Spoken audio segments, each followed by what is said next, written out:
the situation in ATO area and the solutions of crisis. Gerashchenko MP and authorized by the President to regulate the conflict in Donetsk and Luhansk regions.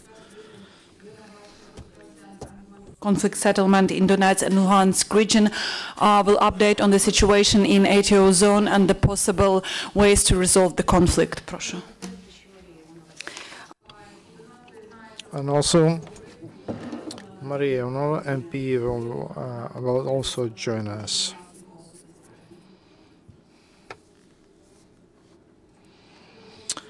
Good afternoon, dear colleagues. I would like to thank all of you for your attention to the situation in ATO area.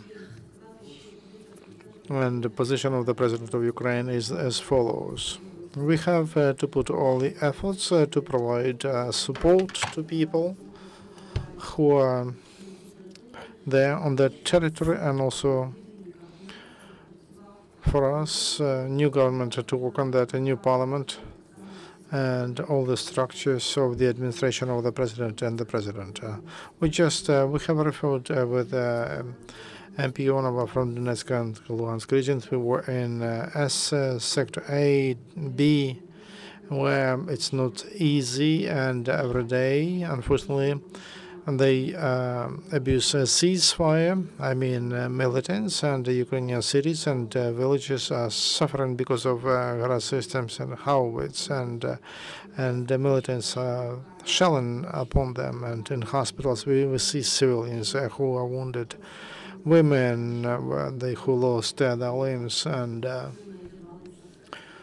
because of explosions near. That's an awful situation, and it's clear that we need to put all efforts for us to return to Minsk protocol, and that is the only solution to regulate the conflict, and for all the parties to comply with the ceasefire, for all the parties to here's MP Ionova, and for all the parties to pull back heavy weaponry from buffer zone, and for all illegal armed groups and militants. They have some Cossacks, some mercenaries, and in ATO there is such a feature. After every so-called humanitarian convoy from Russia, there is more terrorism against Ukrainian territories. There are more howitz, there are more ground systems, and probably because in those convoys they bring not only weapons but also money. And they paid to mercenaries for their terrorists, because free of charge, mercenaries will not work free of charge. And that's why do I have this Maria Ionova? Because the President of Ukraine is convinced that Ukrainian women, they play an extremely important role in peacekeeping process. Our women volunteers and who provide to armed forces of Ukraine, and women politicians should be more actively involved. That's why Maria Ionova, she's responsible for some humanitarian project. Iryna in the previous parliament, she was the head of the committee on education. She went with us to that, and we were able to see the situation with the education. Now some numbers and an introduction, and then we'll be ready to answer your questions. You know that as an envoy with the President, I received from the State Service on emergency, I received information how many IDPs we have in Ukraine. So that number is catastrophic. From Crimea to Sevastopol and other regions, to other regions. From Crimea and from Sevastopol and to other regions, 19,501 person went, and 10 of them are moved out recently. And from ATO to other regions, they 470, 545 Southerners and 124,701 a child, and 98 1,286 pensioners and disabled. That number went up by 2,295.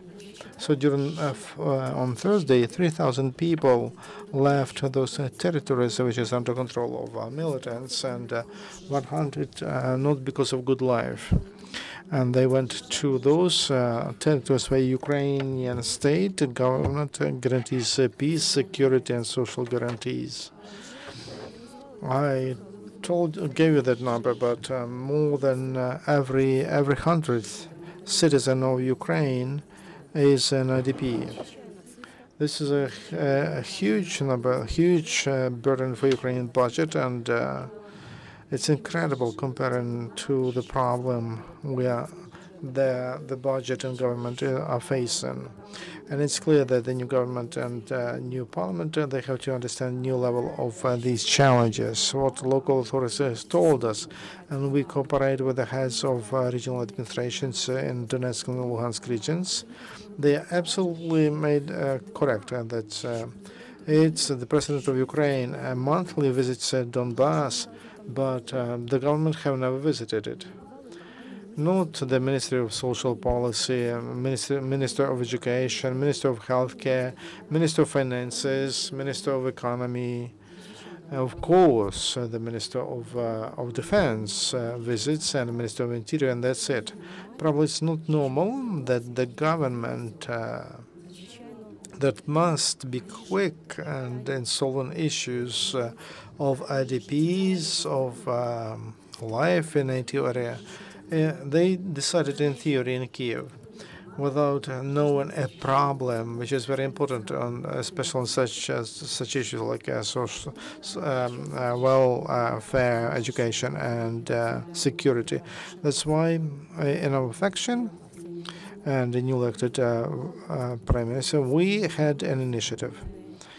And together with her, we asked the newly elected prime minister that the first meeting of the next government should take place in ATO area, and for them to consider not only issues of IDPs, but and there is a basic law for that on rights and freedoms on IDPs and on simplified registration. They should consider issues of education and healthcare.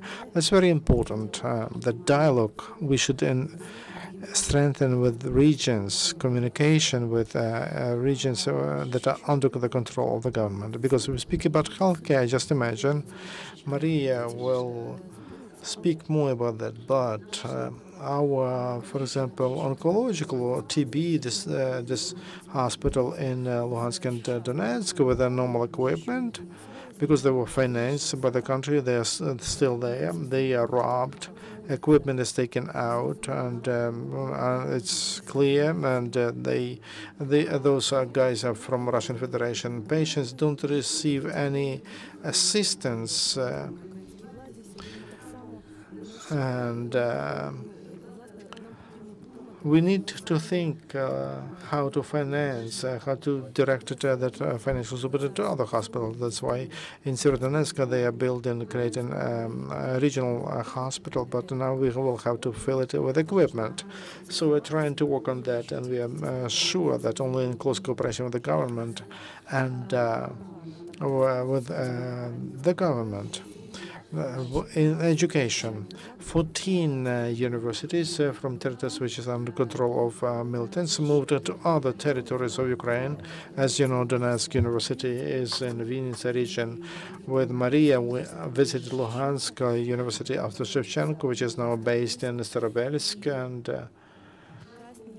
wonderful professors, pro-Ukrainian, patriotic, wonderful students. But what problems do they have now? Where to live? What kind of material base? Because militants took not only computers but also archives, and so the students don't know about cannot get the information about their exams, and so that issue must be supported by the government together with the Minister of Education, and who is the member of our political team. We developed the draft law on guarantees to get education in ATO in order to assist to students who because of these conditions, because of these circumstances, became IDPs, and they visit universities in other places, and for them to decide whether they get the education in different other universities and or in the units, but they should get diplomas, and there will be a regulation developed by the government, and they gave that promise. And what to do with students who are on occupied territories, for example, pupils who graduate from schools, high schools, what do they get? Where will they go? To schools? Are they in schools we don't control? What do they teach them? And there are marauders, and they humiliate anything which is a part of Ukrainian history or culture. That's why in the draft law we have those tools how children, teenagers and young people from those territories, how they can get a distance co-education, and how they can get Ukrainian documents, and they could use to enter universities. Before I give the floor to Maria, I would like to say that extremely important, it was very hard to leave from those regions, and because of these 2 days we heard explosions. And the ceasefire was abused all the time. We were not able to reach a Debaltseve because they were not allowed, because that was shelling on that. It means that children were not able to go to a school for 3 days, and for a month they are in cellars. The same situation in Popasna. Terrorists, because of the using their howitz, and they destroyed several buildings of civilians. Luckily, nobody was killed, but we were in a hospital in Novy Dar, and there were 2 women, and a shell exploded in front of them. One killed a 5-year-old child, and one woman lost a hand, the other one lost a leg. Whom do they fight against? Against Ukrainian authorities or against women? And not only Ukrainian politicians should speak about that, but also international organizations should see that. And their function is to monitor the situation. In ATO region, OSCE has an extremely important mission, and Ukraine puts all the efforts to assist OSCE in complying with their mission and their goal. We do everything possible to create security means, and you know the government provided to them 10 armed vehicles for OSCE, for them to go to the front line and to monitor, to register what's happening to the ceasefire. And I will be very diplomatic, but we should speak about that. That it's very important that all international missions that are called to monitor the situation and to provide peace, they should do their job. Because I have an impression that we are present. We are witnesses not of a failure of the international security system, where international laws are abused and status abused, and everybody says, we don't know how to stop Russia. But we are present. We witness how international organizations also, they don't have instruments sometimes to do their job, to comply with their mission. It's important that that happens. It's important to speak about that. And because all people in Donbass who told that they had high hopes as to OSCE that they would monitor the situation, and local authorities put efforts in order to help OSCE mission, and we would like in that context Ukraine to get, as to monitoring, to get that protection of that important mission. Everybody counts on. Here's Masha. Good afternoon. I would like to say a few words about the educational sector. We are putting all the efforts, and we want to strengthen the cooperation of local authorities and international organizations as to exchange of children, exchange of students. We are talking about Starobilsk, where Lugansk University is, and it's about other universities and institutes and colleges which moved from the occupied by terrorist territories. As to educational sector, we are also taking care of the orphans, of orphanages, to see that these children are in safety, and we monitor whether the directors of these schools and teachers do all they have to. As to medical sector, one thing is military hospitals, and then the medical institutions of the first and second level. As Iryna said, the third specialized level is in Lugansk and in Donetsk, and everything has been stolen from there, even though the equipment there was very expensive. And we are talking to international institutions, to our European partners, to Ukrainians who are ready to help and who are helping a lot in purchasing equipment,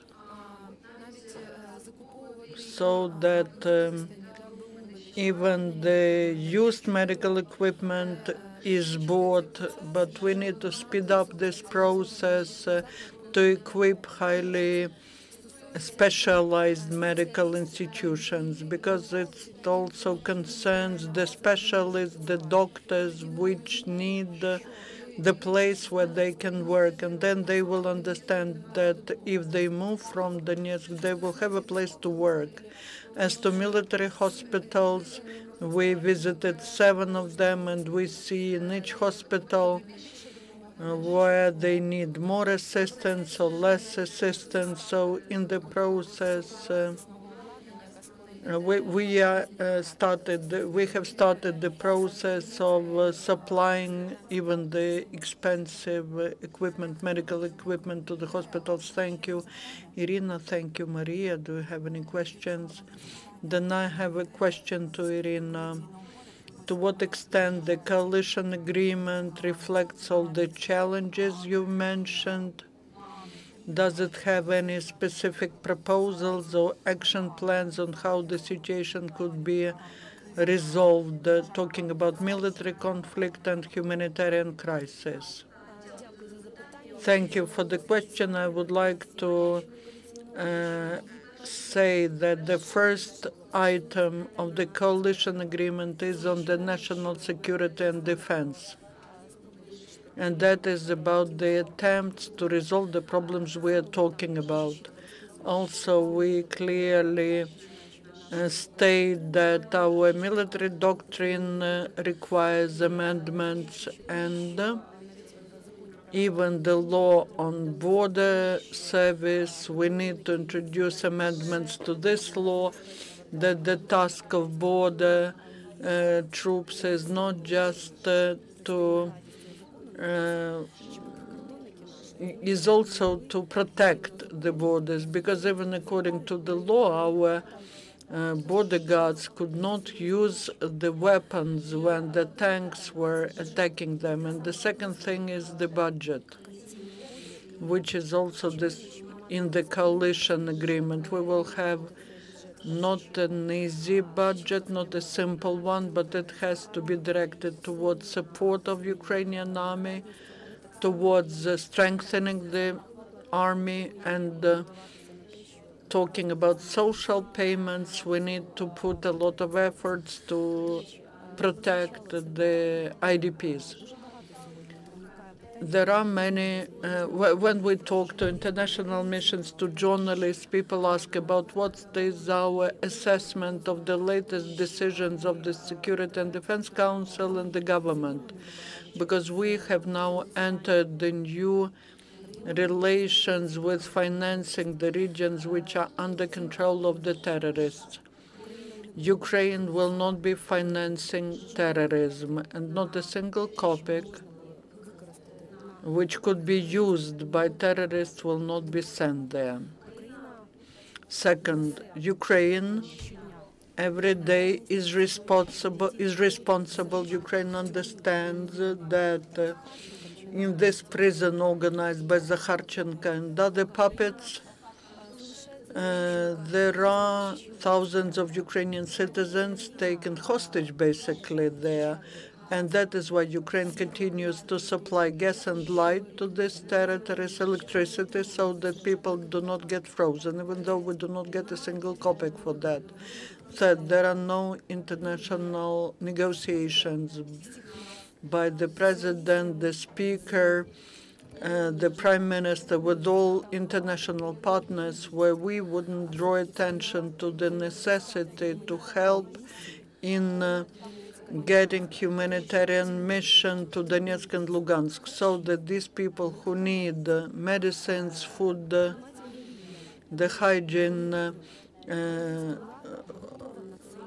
objects, and other humanitarian assistance, so that these people get it, so that this humanitarian assistance gets to pensioners, to other people. Talking about salaries and pensions, I would like to emphasize that Ukraine accrues all the pensions. But when it comes to physical payment, there should be the control of Ukrainian authorities on the territory where this could be done. If not a single vehicle with money could enter the territory, because this vehicle will be robbed and the money will be used by terrorists, but not will be paid to pensioners. And again, talking about transfer of money to banking cards, such banking cards are to be serviced, and that is why it is very important.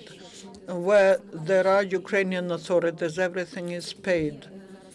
There are still several settlements which are under the jurisdiction of Yanakiva, like Vuglegorsk.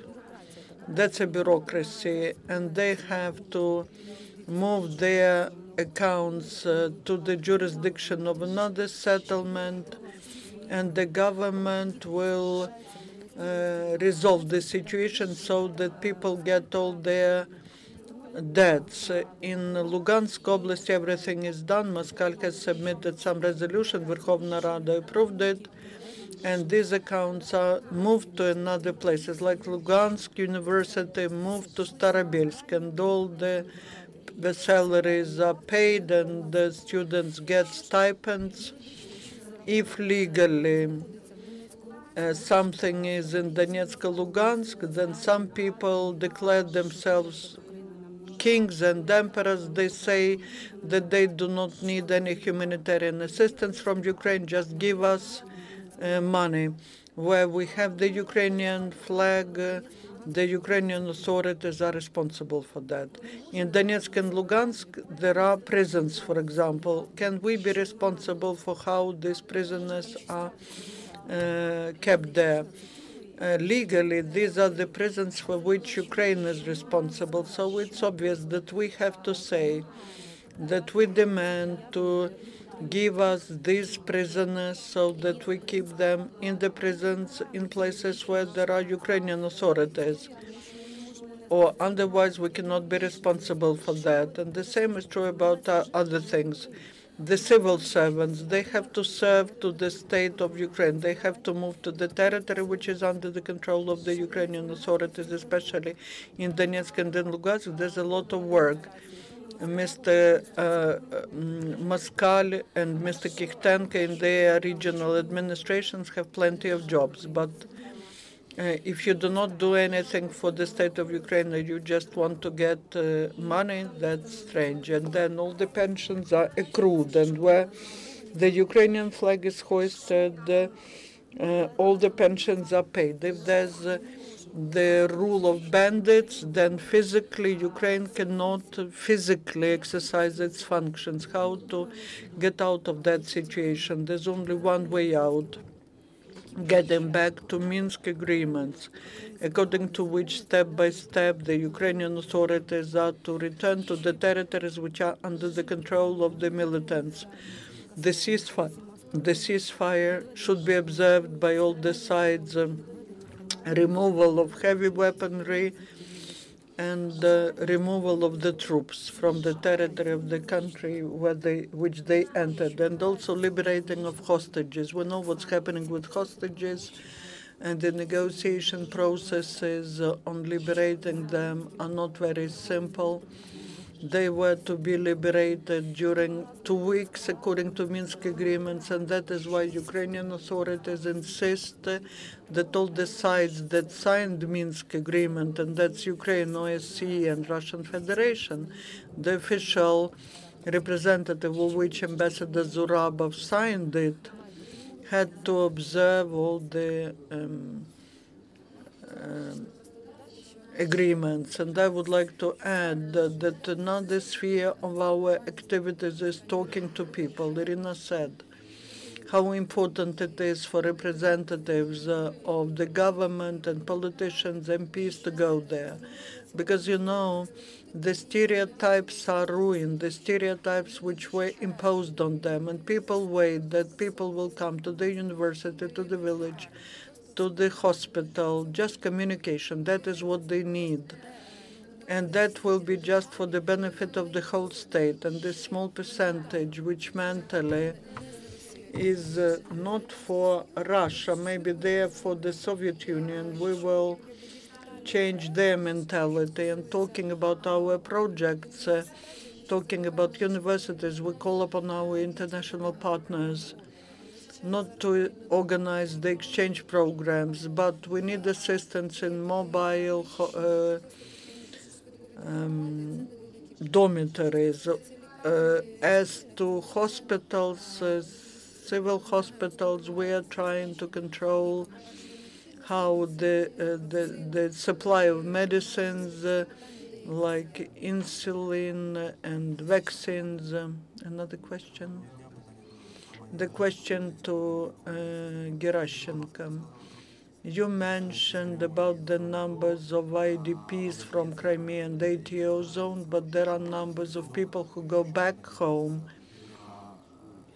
How many go back to Crimea and Sevastopol and to ATO zone? And also a question about mobile houses which are supplied from Germany. What is the situation with these houses? Does anyone else help beside Germany in that? As to Crimea, what's happening in Crimea? We all, Ukrainian politicians, are in the list of those people who have no right to enter the Crimea. There was not a single delegation from the Parliamentary Assembly of the Council of Europe. There's the situation there when we have no access to true information. The leaders of Crimean Tatars are not allowed to enter Crimea. We cannot have any true figures. Just like we do not know how many people went to Russia from occupied territories. We have no access to this information. I want to give you only official information as to reintegration. And this is a good question. I believe that the Ministry of Social Policy should have exact figures. They are paying money, and it's easy for them. But I know that before the beginning of the conflict in Slavyansk, there were 120,000 people, now 103,000. And of course, during these awful months for Slavyansk, the figures were different, and we can say that people really went back. What are the problems in the regions which are under the control of Ukrainian authorities? Even if it is difficult for Ukrainian authorities, but the question of schools, all schools renewed their work, those which were ruined by militants, the same way the hospitals renewed their work. Now we need to create the specialized hospitals which are now on the temporary occupied territories, but the issue of housing is a problem. There are ruined houses, and how to restore them as soon as possible. And you know that with the participation of newly elected Speaker, Vladimir Groisman, this program was developed on helping the IDPs And now the ITP started receiving this first money for renting the housing. More than 800 hryvnias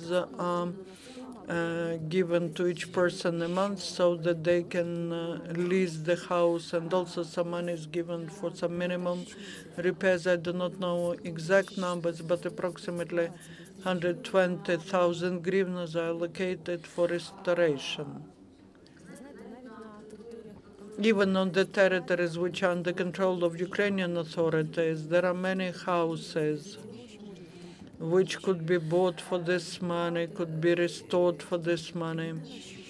But the government has not thought of the mechanism of how this money should be paid, how the money will be accrued, how the money will be received. So it is important that the government started its work, and on the 2nd of December, not later, we will form the leadership of the parliamentary committees and will elect the government. Now the issue of money. This is huge money for Ukrainian budget, and the governors, Kikhtenko and Moskal, said that a lot of people would like to get this money to restore their houses or to buy new. Where to get this money from? And we are looking for Western support and for investments, and we hope that the world, which had to guarantee security for Ukraine, but now the whole world is together with us. They don't want to fight for us. They don't want. Ukraine is fighting for itself, and we expect that the world, taking into account that Ukraine is protecting European values, will help IDPs. Talking about mobile houses, Germany is the only country which came up with this project. These mobile houses, they are built on the territory of Zaporizhzhia, Dnipropetrovsk, and Kharkiv regions. We plan to visit these places to see how these houses are being built. We have not reached these places. And twice a month we visit ATO zone, and we concentrated on what Maria was talking about. One more question. You mentioned that the prisoners who are in Donetsk and Luhansk regions.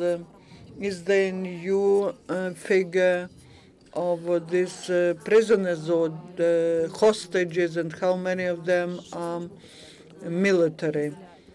After Minsk agreements were signed, the call center under the Security Service of Ukraine was set up, and they were receiving all the information about the prisoners or hostages. And if you need, we can call Markian Lubkivsky, and in 5 minutes he will give us new updated figures. According to the information, which is like 2 weeks ago, more than 2,800 we had in the list of imprisoned. Out of them, more than 1,300 were liberated. Very often they give wrong information. They say 1,300 and 900. 1,300 and 900 of them during the last month. Let us call him and we will tell you, okay, in a few minutes.